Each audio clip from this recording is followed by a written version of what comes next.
세계 각국의 탄소 중립 선언 이후 화두로 떠오른 ESG 경영. 이제 탄소 중립을 위한 ESG 경영은 기업의 생존과도 직결되는 필수 조건이 되고 있는데요. 하지만 국내 중소기업의 탄소 중립 대응 조사 결과 필요성은 공감하면서도 대응 준비를 하는 기업은 10곳 중 1곳에 불과한 상황입니다. 우리 중소기업이 탄소 중립에 대응해 ESG 경영 전환을 이루려면 어떻게 해야 할까요? 김학도 중소벤처기업진흥공단 이사장과 이야기 나눠봅니다. 세계 각국이 탄소 중립을 선언하면서 탄소 배출을 줄이는 것이 기업 경영의 가장 중요한 화두로 떠오르고 있습니다.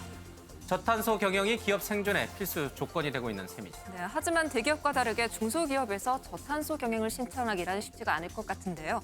이 탄소 제로 시대를 위해서 중소기업은 어떤 준비를 하고 있는지 오늘 자세하게 알아보도록 하겠습니다. 중소벤처기업진흥공단 김학도 이사장님 모셨습니다. 우리 이사장님 벌써 취임하신 지 1년이 이제 지났어요. 그렇죠? 네, 1년. 지난번 저희가 이제 기사를 찾아보니까 기자간담회에서 특히 이 친환경 또 이 그린 혁신 그러니까 이제 중소기업들에게도 이게 굉장히 중요하다라고 화두를 던진 셈이에요. 아무래도 이제 코로나 동안에 지난 1년 동안 우리 중소기업들이 많이 어려웠고요. 예. 우리 기업들이 그러한 포스트 코로나 시대를 대비하기 위해서 여러 가지 준비할 것들이 많은데 특히 세계 각국의 이 동향을 보면은 EU 같은 데서는 탄소 국경세를 도입을 해서 우리 중소기업들이 수출할 때 그런 부담을 갖고 오게 하고요. 탄소 국경세라는 게 구체적으로 어떤 걸 말하는 건가요?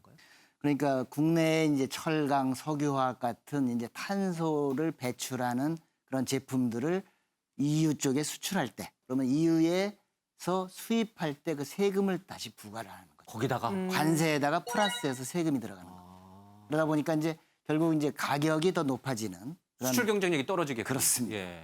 그래서 그런 형태가 이제 EU에서도 일어나고 또 미국에서는 바이든 정부가 이제 취임하면서 파리 협정에 복귀를 했단 말이죠. 예. 그러다 보니까 그 얘기는 기후 변화에 대한 대응이 전 세계적으로 이제 강화되고 있다.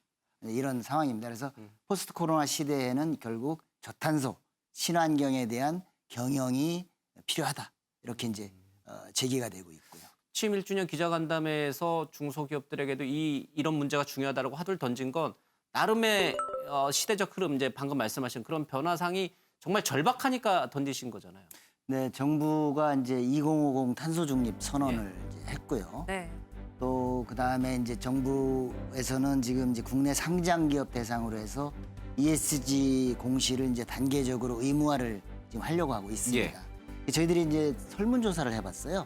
그래서 이제 지난 2월 달에는 이제 탄소 중립에 대해서 우리 중소기업들이 어떻게 인식하고 있는지. 근데 실질적으로 한 85% 정도는 준비를 전혀 못하고 있다. 85%가 네. 우리나라 중소기업들의 그렇습니다. 지난주에 설문조사를 다시 해봤더니 예.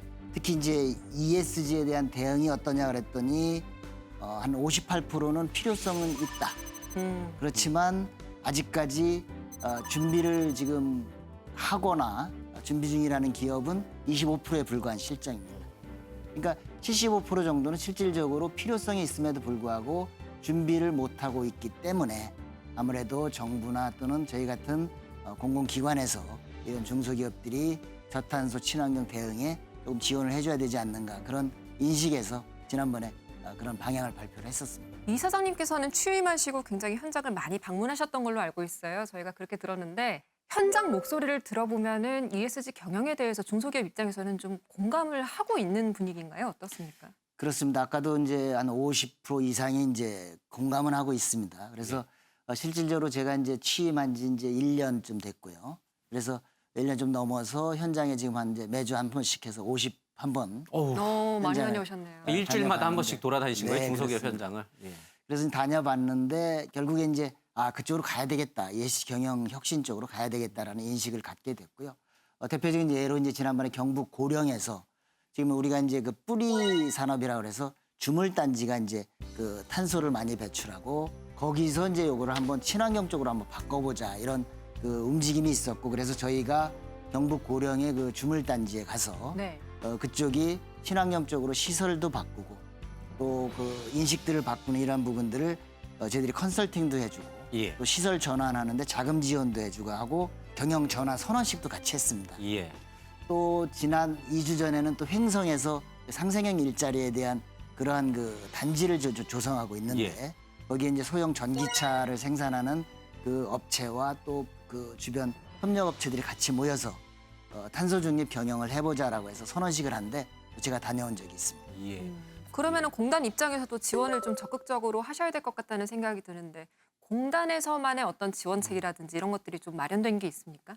그렇습니다. 그 이제 그렇게 해서 저희들이 지난번에 이제 그 고령 같은데 지금 2개 업체를 한번 저희들이 컨설팅을 해봤어요. 그래서 예. 어느 정도로 에너지를 배출하고 친환경적으로 전환하기 위한 그 방법은 또는 공정을 어떻게 개선하면 좋은지에 대한 컨설팅도 저희들이 해봤고요. 예. 그래서 그러한 이제 전환하는 그러한 공정을 개선한다든지 또는 그러한 그 시설을 도입할 때 자금을 융자를 해준다든지 또 저희들이 새로 이번에 이제 도입할 것이 탄소 중립형 스마트 공장 구축 계획을 프로그램을 저희들이 지원을 합니다. 그래서 스마트 공장. 그 탄소 스마트 공장으로 전환을 시키는데 네. 대신 그런 탄소 중립에 맞게 그 시설을 개최하고 하는 그러한 지원, 그러한 컨설팅들을 해주는 프로그램을 조만간 저희들이 정부하고 협의해서 연간 한 30억 규모로 저희들이 지원할 예정입니다. 중소기업들이 우리나라 전역 곳곳에 흩어져 있잖아요. 그렇다면 뭐 각 지방자치단체도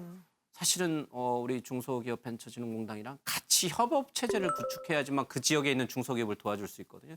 그런 것들은 어떻게 지금 준비를 하고 계십니까? 네, 그렇습니다. 그 이제 중소기업들의 그런 경영들이 지역 산업들과 또 지자체들과의 같이 협업이 이루어져야 된다는 예. 그러한 이제 내용이거든요. 그래서 ESG라고 하면은 지금 최근에 이제 많이 화두가 되면서 이 인바이러먼트 환경, 예. 네. 그다음에 에센 소셜 밸류, 뭔가 사회적으로 기업 활동을 이제 해 나가겠다는 거고, 그다음에 가버넌스 이것이 그러한 지배 구조를 거기에 적절하게 가버넌스를 갖는다는 예. 큰 의미에서 이제 세 가지로 ESG라는 이제 그 경영 방식을 지금 얘기를 하고 있는데 저희 공단에서는 이걸 살짝 좀 재해석을 해보고 있습니다. 예를 들면 이제 중소기업이라는 데가 환경적인 측면에서는 보다 사회적인 가치나 또는 지배 구조 면에서 쉽게 변하기가 쉽지 않은 안 되죠.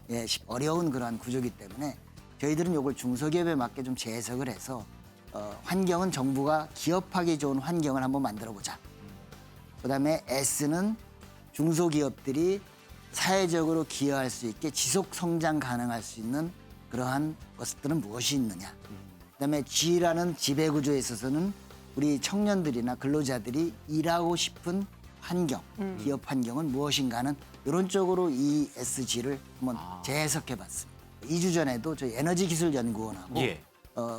MOU 협약을 맺었습니다. 그래서 그 탄소 중립과 관련된 기술 개발한 우수한 기업들이 새로운 그 기술들을 사업화하고자 할 때 예. 저희들이 자금을 지원하고 시설을 지원하는 그러한 협업 관계를 구축하자 이렇게 해서 유관기관들과 또 지자체 또 지난주에 경북도청하고 예. 또 같이 협약을 해서 그러한 탄소 중립을 선언한 기업들을 적극 지원해보자라는 그러한 또 유관기관 간의 협업 구조를 갖추고 있습니다. 참 다각도로 노력하고 계시다는 게 느껴지는데 실제 기업들이 좀 탄소를 배출을 줄이고 있는지 그 실증 테스트도 진행을 하고 계시다고 들었습니다. 어느 정도 효과가 좀 있었습니까?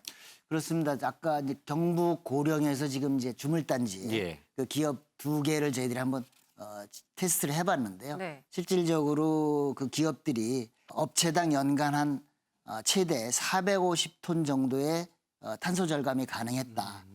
예. 그 금액으로 따지면은 절감 금액이 그러니까 그것을 시설을 바꾸고 그 공정을 개선했을 때 연간 절감액이 약 1억 2,800만 원 정도의 예. 그러한 그 코스트를 절감할 수 있다라는 진단이 나왔고요. 그래서 탄소 절감에 필요한 과제들을 저희들이 도출해서 그런 유관기관들과 같이 예. 협력을 해서 그 탄소 다 배출하는 그러한 기업들에 지원하고 그러한 단지들을 지원해서 이 단지들을 그린 혁신 단지로 이렇게 개선하는 것이 저희들의 이제 미래의 그 모습입니다. 그런데 이게 사실은 자기가 하려면 내가 만약 중소기업 사장이다 그러면 이 돈이 들어가거든요. 이 체질 네. 그게 문제죠. 이게 문제거든요. 돈이 뭐 충분하지 않으니까 우리 중소기업들 이런 것들은 혹시 이 공단에서 이사장님은 어떤 생각을 좀 갖고 계시는 건지. 금년 예산에 저희들이 넷제로 자금이라 그래서 이제 200억을 지금 확보를 했고요. 200억이요. 네, 그리고 그 중에 이제 또 한 100억 정도는 그 탄소 중립 혁신 바우처라는 부분들을 새로 이제 포함을 추가로 했습니다. 예. 추가로 해서 기술 개발이라든지 또는 그런 탄소 저감을 위한 활동에 저희들이 이제 지원을 하고 그 대상은 예를 들면 이제 탄소를 많이 배출하는 그 업종 말하자면 이제 금속, 펄프, 광물 이런 쪽에 예. 업종을 이제 10대 업종을 영위하는 이제 중소기업을 이제 대상으로 해서 지원을 하려고 하고 있고요. 예. 기업당 한 5천만 원 정도 이내에서 저희들이 이제 컨설팅도 해주고 또 제품을 만들었을 때 마케팅도 좀 지원해주고 기업당 5천만 원 정도. 네, 예. 그렇게 해서 하게 되면은 뭐 기업도 물론 이제 부담을 합니다만 예. 기업 부담을 이제 최소화하면서 그런 인식 개선에 좀 지원을 하려고 하고 있습니다. 예. 혁신 바우처를 선정받은 기업들을 대상으로 해서 추가적인 지원책도 또 마련을 하고 계시다고 들었는데요. 어떤 내용들이 있습니까? 네, 추가적인 이제 지원으로는 이제 넷제로 유망 기업이라고 해서 저희들이 이제 그 환경 오염 설비를 도입하는 예. 시설을 도입하는 그러한 기업들의 경우에 시설 자금, 그다음에 이제 그런 에너지 효율 개선을 위한 공정을 개선하려는 그러한 기업들에게 이제 운전 자금을 지원해주는 예. 자금을 저희들이 편성을 했고요. 전체적으로 이제 네트 제로 자금 지원을 받은 기업들이 추가로 정책 자금을 지원을 받으려고 할 때 예. 저희들이 이제 기존에 있는 그 혁신 창업이라든지 또는 시설 자금이라든지 이런 것들이 약 6천억 정도의 자금을 예. 같이 연계를 해서 이들 기업들에게 시너지 효과가 날 수 있도록 연계 지원을 하는 그러한 추가적인 지원 조치가 있습니다.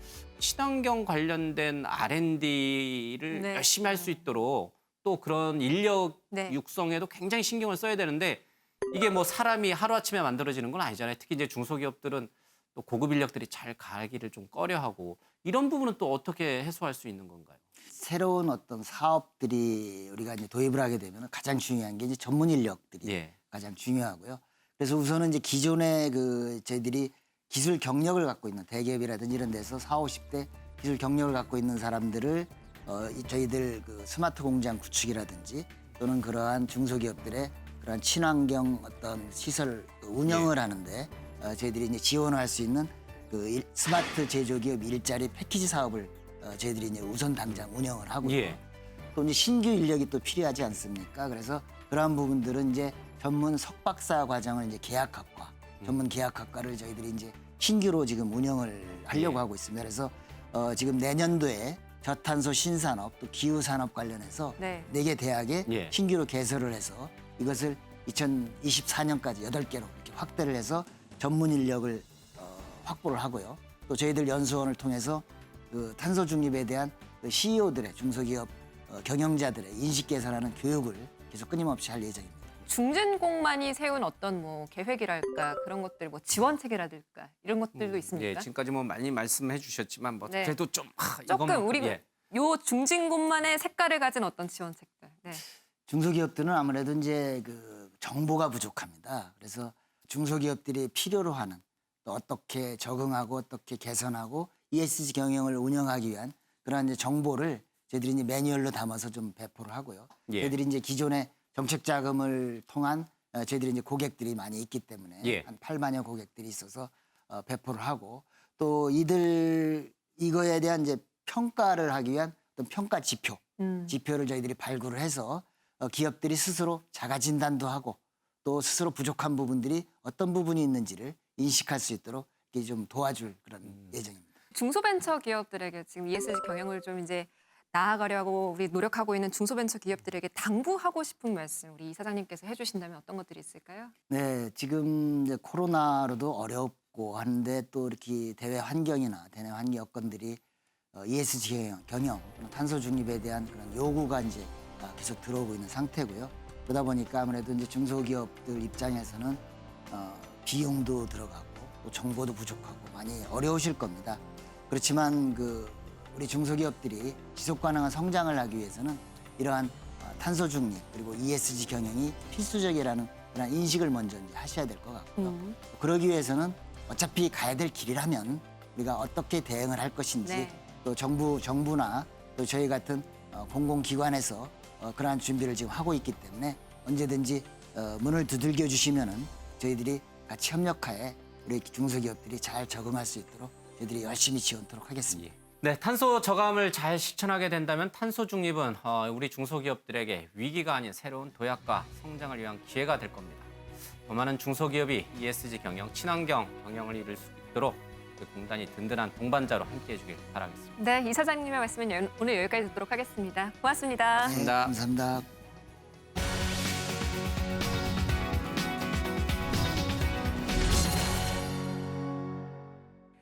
정부는 오는 2025년까지 전 국민 고용보험을 추진하고 있는데요. 지난 7월 1일부터 특수형태 근로종사자에게도 고용보험이 적용되었습니다. 특수형태 근로종사자는 근로자와 유사하게 노동력을 제공하지만 근로기준법에 해당되지 않는 사람을 말하며 이번에 고용보험이 적용된 대상은 산재보험이 들어가는 보험 설계사와 학습지 교사 등 12개 직종입니다. 특수형태 근로종사자의 고용보험의 대표적인 특징을 보면 보험료율이 1.4%로 일반 근로자 보험료율보다 낮고요. 업종 특성을 고려해서 고용보험 이중 취득이 가능합니다. 그리고 소득 감소로 인해서 직장을 옮길 때에도 구직급여를 받을 수가 있습니다. 고용보험에 가입하게 되면 실업급여와 출산 전후 급여를 지원받을 수 있습니다. 먼저 실업급여는 실직 전 평균 임금의 60%가 지급이 되고요. 지급 기간은 보험 가입 기간과 연령에 따라서 최소 120일에서 최대 270일까지 다르게 적용됩니다. 실업급여를 받는 조건을 보시겠습니다. 실직 이유가 비자발적이어야 하고요. 미취업 상태여야 합니다. 또한 실직일 전 24개월 중에서 12개월 이상 보험료가 납부되어야 하는데요. 이때 특수고용직 종사자로 3개월 이상 일을 해야 합니다. 다음으로 출산 전후 급여는 출산일 직전 1년간의 평균 월급 그대로를 90일 동안 받을 수가 있습니다. 이 혜택을 받으려면 출산일 이전에 고용보험 가입 기간이 3개월 이상이어야 하고요. 출산일로부터 12개월 안에 신청을 하시면 되겠습니다. 특수형태 근로종사자 고용보험 가입은 사업주가 근로복지공단에 신고를 해야 합니다. 근로복지공단 토탈서비스에서 고용보험 가입 이력이 조회 가능하니까요. 나도 고용보험에 가입이 되어 있는지 꼭 한번 살펴보시기 바랍니다. 그리고 내년 1월부터는 퀵서비스와 대리운전 등 이 직종을 추가해서 고용보험 적용 대상을 확대한다고 하는데요. 일하는 모두가 당연하고 또 당당하게 노동자로서의 보호를 받을 수가 있었으면 좋겠습니다. 지금까지 머니토톡이었습니다.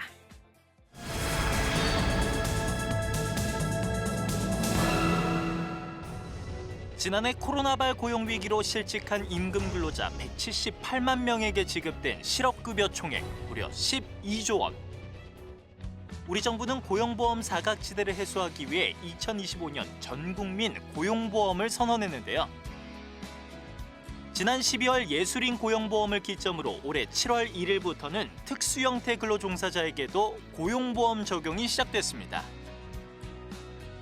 급변하는 노동 환경에 선제적으로 대응하며 노동 존중 사회로 가기 위해서는 어떤 노력을 해야 할까요? 강순희 근로복지공단 이사장과 함께 자세한 이야기 나눠봅니다. 1997년 12월에 IMF 외환위기가 터지면서 당시 우리나라 노동 환경은 심각하게 악화가 됐죠. 그때 경제 위기를 벗어나기 위해 고용보험 적용 범위를 1년간 4번이나 확대하기로 했습니다. 노동시장의 사회 안전망이 고용보험이라는 인식이 강하기 때문인 것 같습니다. 이번 코로나발 고용 위기를 안정시키기 위해서 지난 7월 1일부터 12개 특수고용직 종사자에 대해서 고용보험 적용이 시작이 됐습니다. 앞으로 우리 노동 환경에 어떤 변화가 생길지 자세하게 알아보도록 하겠습니다. 강순희 근로복지공단 이사장님 함께하셨습니다. 어서 오십시오. 네, 안녕하세요. 네. 자, 근로복지공단 그 안에 어떤 업무를 하시는지 다 담겨 있다는 생각이 듭니다. 우리 이사장님께서 구체적으로 그 소개를 해주신다면 어떻게 해주실 수 있을까요? 근로복지가 전담하는 공공기관입니다. 근로복지 이제 그거를 나누자면 3가지 파트로 나눌 수 있는데요. 제일 대표적인 게 이른바 4대 보험 중에 그 노동 관련한 보험이 2개가 있지 않습니까? 예. 고용보험과 산재보험. 네. 예. 이 2개를 저희들이 담당을 하고요. 또 하나는 복지사업들이 있습니다. 예. 이른바 근로복지라고 하는 예. 이 사회보장 이외의 근로복지를 또 저희들이 거의 담당을 하고 있고요. 그리고 이 근로복지 중에 특히 이제 일하다가 아프신 분들, 다치신 분들, 이런 분들이 이제 병원이 필요하지 않습니까? 예. 의료 사업입니다. 또 의료 사업 관련해서 저희들이 또 직접 병원을 전국에 특히 취약 지역을 중심으로 해서 10개 병원, 10개 직영병원 그리고 3개의 의원에서 13개 의료기관을 예. 운영하고 있기도 합니다. 산재 사고도 굉장히 많고 네. 실직됐다는 얘기도 굉장히 많이 좀 듣고 있습니다. 그만큼 엄청나게 많은 일들이 예. 코로나19까지 겹치면서 최근 1, 2년 사이에 일어났거든요. 공단 내에서도 엄청나게 많은 업무 로드가 생겼을 것 같아요. 제가 그 취임을 작년 2월 24일 날 했는데요. 예. 23일에 그 코로나 경보 단계가 경계에서 심각으로 맞아요. 심각 단계로 그날 이제 이 발표가 됐거든요. 예. 그래서 제가 이 야심차게 취임식을 준비했음에도 불구하고 취임식을 못했습니다. 전국 이제 한 80여 개의 소속기관장들이 직접 참여하지 않고 예. 또 화상을 통해서 코로나19 대응 긴급 그 확대 간부 회의 겸 또 이제 제가 취임을 대신하는 예. 경영 방침 공유 회의로 그걸 대체해서 음. 이렇게 그 바로 나섰고요. 예. 코로나19로 인해서 일하시는 분들에게 어려움이 집중됐습니다. 그 산재 부분에서 또 아프거나 다치거나 심지어는 돌아가시거나 하는 분들도 여러 형태로 나타나게 되었고 많이 네. 나타나요. 예. 무엇보다도 일하다가 일자리를 잃는 분들, 또 소득이 급감하는 분들, 또 임금을 못 받는 분들, 그리고 이제 또 퇴직금이라든가 이런 부분을 띄거나 이제 또 노후 이제 일자리에서 물러나가게 되면서 노후 소득이 불안한 분들, 그리고 자영업이나 사업을 하시는 분들 중에도 영세 사업주 이런 분들이 굉장히 어려워졌습니다. 예. 이런 분들에 대해서 각종 그 생활안정자금 또는 고용안정자금 지원, 긴급 고용지원금, 심지어는 이제 작년 연말에 했던 그 전국민 재난지원금 중에 기부금을 하는 예. 사업도 저희들이 전담을 했거든요. 진짜 정말 일이 많. 많네요. 예. 이 사업들이 지금 앞에서 말씀드린 대로 일하는 동안에 일하는 분들을 위해서 지원해 줘야 될 사업들은 전부 저희 근로복지공단 손을 통해야 되는 거였습니다. 예. 1차 대유행이라고 불리던 작년 한 2, 3월 예. 무렵에 이제 대구에 이제 신천지 예. 중심으로 엄청나게 막 지역이 막 폐쇄될 정도로 굉장했었잖아요. 그때 대구병원 얘기를 진짜 많이 했고 저희 MBN에서도 기자들이 예, 많이 내려오시죠. 그게 지금 앞서 잠깐 우리 이사장님 말씀하셨던 저희 병원입니다. 직영병원인 거예요. 예, 예. 그런 병원이 있어야 되는 존재 이유를 그때 그렇습니다. 증명한 것 같아요. 산재병원을 겸한 지역 거점 공공병원이라고 이제 저희들 통칭합니다만은 이런 역할도 같이 하는 걸로 이제 좀 전환을 하고 있었거든요. 그런 시기에 지금 말씀하신 대로 이제 작년 코로나19가 대구를 중심으로 급격히 이제 확산되기 예. 시작했지 않습니까? 저희들이 이제 대구 지역 인근에는 대구하고 창원에 있습니다. 이럴 때 이제 역할을 국가 하는 재난시에는 예. 재난시에서 국가암병 전담병원으로 지정이 됐고요. 근데 문제는 이제 거기 시설, 장비, 인력 전부 산재 중심의 이런 그 인프라와 인력들이지 않습니까? 이거를 바이러스 중심으로 바꿔야 되기 때문에 예. 이거를 짧은 기간 내에 해야 되지 않습니까? 신속하게 기민하게 움직여. 그런데 저희들 해냈습니다. 한 5일 내에 예. 그 의사분들 물론 이제 중앙에서 지원도 있었지만 이분들 의료진 갖추는 부분 무엇보다도 시설 장비인데요. 그래서 저희들이 고안해낸 게 컨테이너입니다. 컨테이너. 그게 거기서 시작된 예, 거군요. 저희들입니다. 저희들이 그래서 예. 66개 컨테이너를 동원을 예. 해갖고요. 이쪽에서 전부 이제 랜선을 깔고 정보로 하고 이제 그렇게 해서 그 급조한 시설을 만들었던 거죠. 그런 아이디어가 식으로 거기서 시작된 거예요. 그래서 그 저희 대구병원이 그렇게 아주 성공적으로 그 대구 지역에서 확산되기 시작한 이 부분에 굉장히 큰 기여를 했고 이게 그 세계 병원 연맹에서 작년 연말에 코로나19 대응 우수 사례 그리고 저희 대한민국의 대구병원이 에 대해서 그 인증 표창도 받고 그랬습니다. 혹시나 뭐 이렇게 근무를 하다가 옆자리 동료에게서 코로나19를 당연히 감염받을 수도 있는 거잖아요.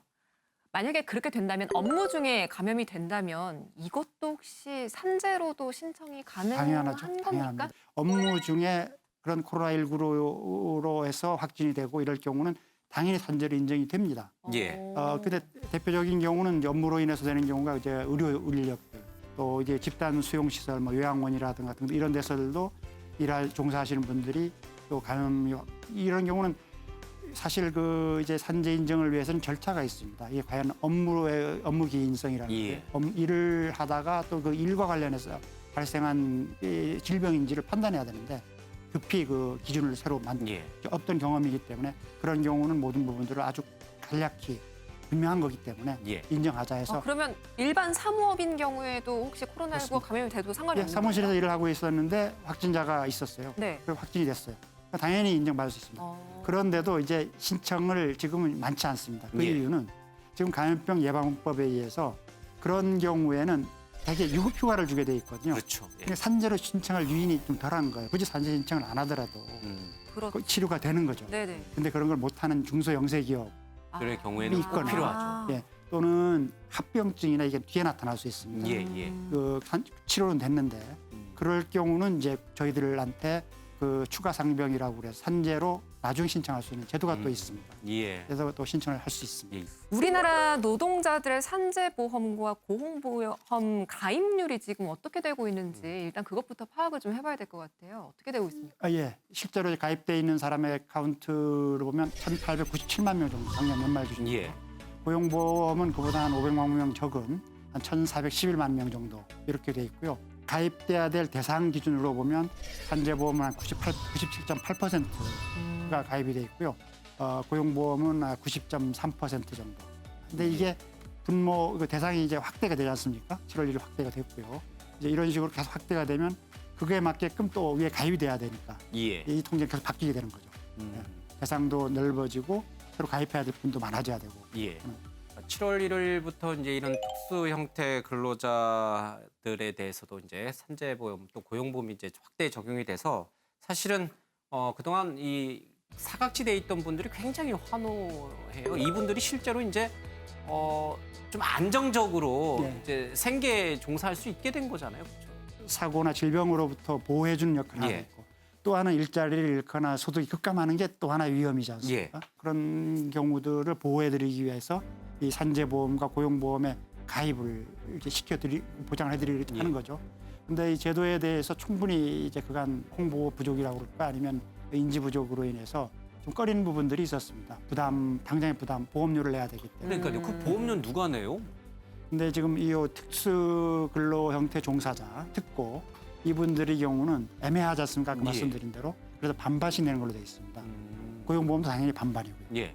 이렇게 돼 있어 반반을 내니까 예전에는 안 내던 거였죠. 그렇죠. 그래서 위험이 생기면은 당연히 그 이상의 몇 배 보상을 받는 것임에도 불구하고 당장 보험료를 내야 되는 부담들 때문에 그런 경우도 있고 뭐 일부에서는 자기의 이제 소득이 노출되는 보험료 책정을 위해서는 네. 소득이 이제 네. 보고가 돼야 되기 때문에 그런 걸 꺼려서 그렇다라는 얘기들도 있기도 했고 등등의 이유로 그렇긴 했습니다만은 이분들이 이제 이런 그 보호장치 안으로 제도적 보호장치 안으로 이제 들어오시게 되는 거죠. 기금 고갈이나 이런 문제에 대해서는 좀 우려를 하지 않아도 될까요? 네, 어떻게 보세요?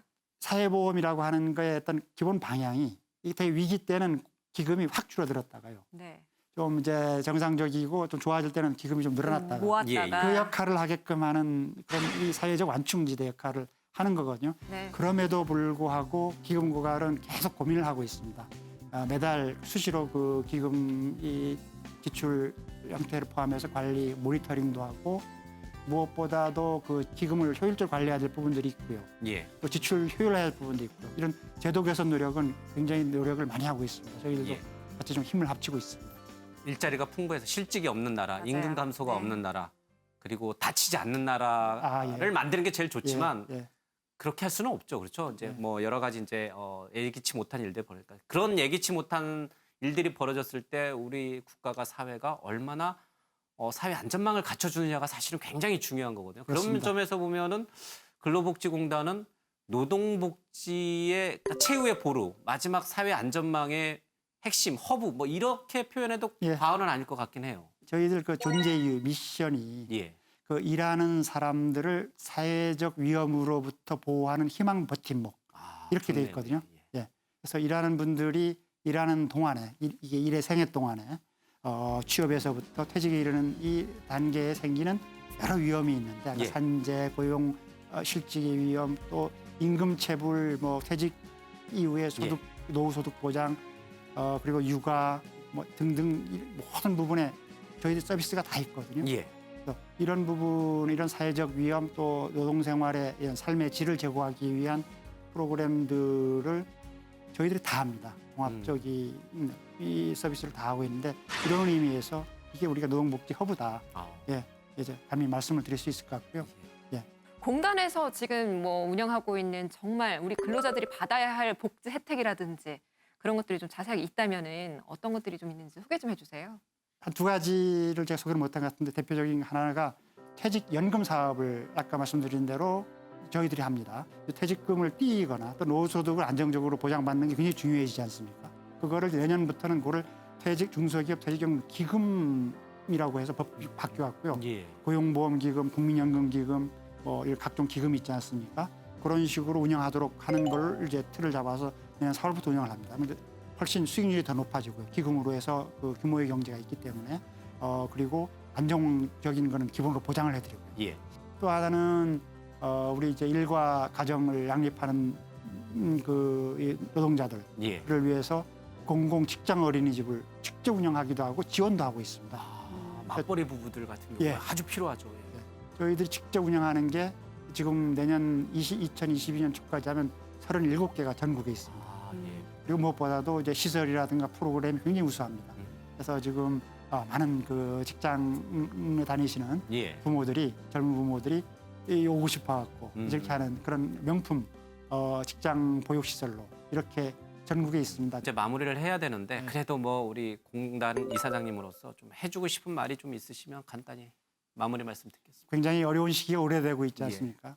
근데 저는 그 우리 국민들의 저력을 좀 지켜봤었거든요. 제가 그 연구소에 있을 때도 그 IMF 외환위기 때 실업대책 그 만드는 과정에서부터 했는데 아주 성공적으로 짧은 기간에 이겨냈지 않습니까? 그리고 국제금융 위기에 강합니다. 네, 그럴 때도 그랬고요. 네. 이번에 이제 코로나 위기가 오래 지속되고는 있습니다만은 우여곡절이 있음에도 불구하고 슬기롭게 이겨낼 것이다라고 저는 우리 국민의 저력을 믿습니다. 예. 지금 뭐 백신 접종을 포함해서 방역 수칙들도 상대적으로 잘 지켜주시는 것 같고요. 예. 무엇보다도 이 어려움 속에서도 일하시는 분들 그 용기를 잃지 않고 희망을 갖고 이렇게 하시는 것들이 보이거든요.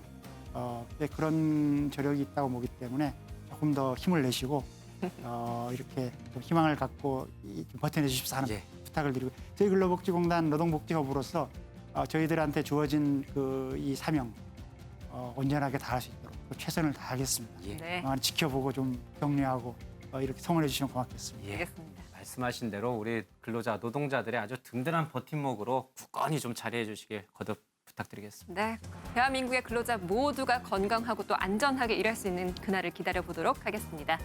자, 오늘 토요포커스는 여기서 모두 마치겠습니다. 함께해 주신 여러분 고맙습니다. 고맙습니다.